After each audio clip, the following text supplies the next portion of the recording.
আপনাদেরকে জানাই আন্তরিক শুভেচ্ছা অভিনন্দন।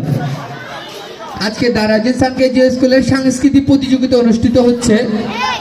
সকলকে আমার কোমলমতির বাচ্চাদেরকে স্নেহশীষ ভালোবাসা। আজকে বার্ষিক ক্রীড়া প্রতিযোগিতার সাথে সাথে এবং আমাদের সাংস্কৃতিক প্রতিযোগিতা আজকে অনুষ্ঠিত হচ্ছে।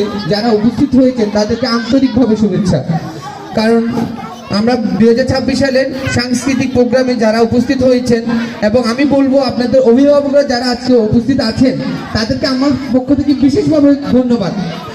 সাংস্কৃতিক প্রোগ্রাম যেমন শিক্ষার একটা অংশ, আমরা পড়াশোনার সাথে সাথে আবৃত্তি, গান, কবিতা এগুলা বাচ্চাদেরকে প্র্যাকটিস করানো দরকার। কারণ হচ্ছে এগুলাতে বাচ্চাদের জড়তা কাটে।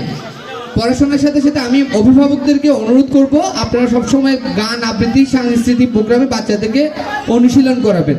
আজকে বার্ষিক সাংস্কৃতিক প্রোগ্রাম অনুষ্ঠিত হচ্ছে এবং দারাজিংয়ের পক্ষ থেকে যারা অভিভাবক আসছেন তাদেরকে আবারও ধন্যবাদ জানাচ্ছি এবং যারা আসতে পারেননি, আজকে উপস্থিত হন নাই, তাদেরকে সামনে উপস্থিত হওয়ার জন্য বলবো। তো আজকে আমাদের প্রোগ্রাম সাংস্কৃতিক এবং ক্রীড়া প্রতিযোগিতা ফাইনাল শেষ হচ্ছে। সামনে আমাদের বার্ষিক বনভোজন আছে। সবাইকে বলবো আপনারা বাচ্চাদেরকে পিকনিকে উপস্থিত করানোর জন্য চেষ্টা করবেন। এটাও একটা শিক্ষা প্রতিষ্ঠানের সাথে জড়িত বাচ্চাদের একটা বিনোদনের ব্যাপার। তো বলবো পিকনিকেও আপনারা বাচ্চাদেরকে অংশগ্রহণ করানোর চেষ্টা করবেন। তো আজকে আমি সাংস্কৃতিক প্রতিযোগিতার উদ্বোধন ঘোষণা করলাম। সবাইকে ধন্যবাদ।